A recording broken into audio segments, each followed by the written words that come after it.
วันนี้น้องดีๆกับน้องเดโชมาเที่ยวหาดนางคอยนะครับ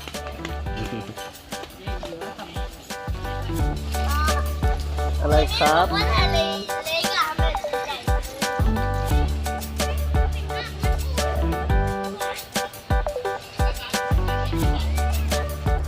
สวัสดีครับวันนี้ช่อง3พี่น้องตัวดีพามาเที่ยวหาดอะไรนะหาดนางคอยครับมาเที่ยวหาดนางคอยบรรยากาศจะเป็นยังไงเดี๋ยวเราไปชมกันเลยครับไปเลยเย้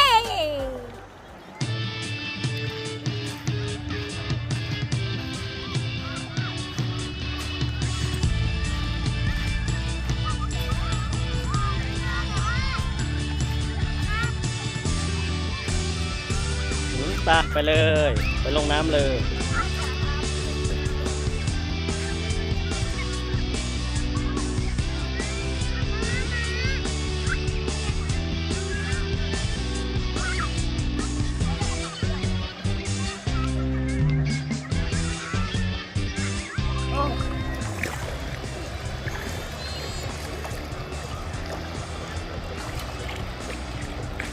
ไปดูหาดทะเลเหรอ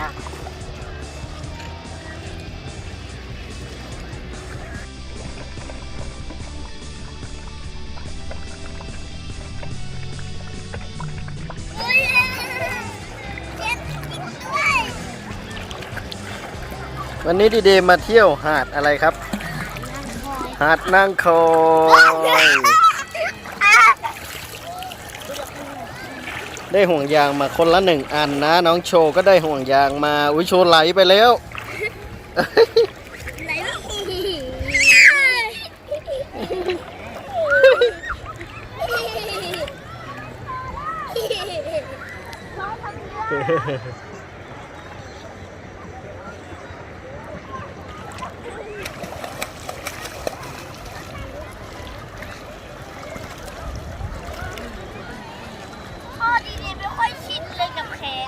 เหรอ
โชว์ทำอะไรครับ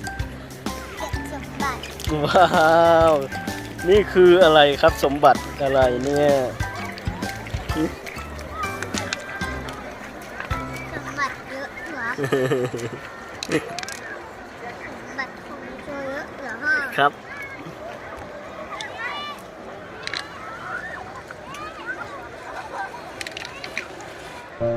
นี่คือบรรยากาศของหาดนางคอยครับตอน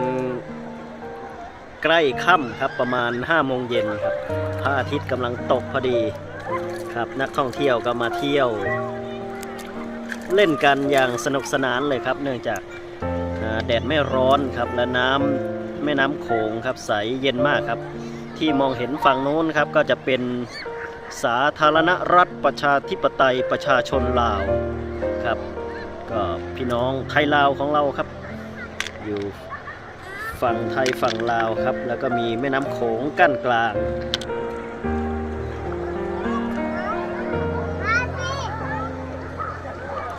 ไป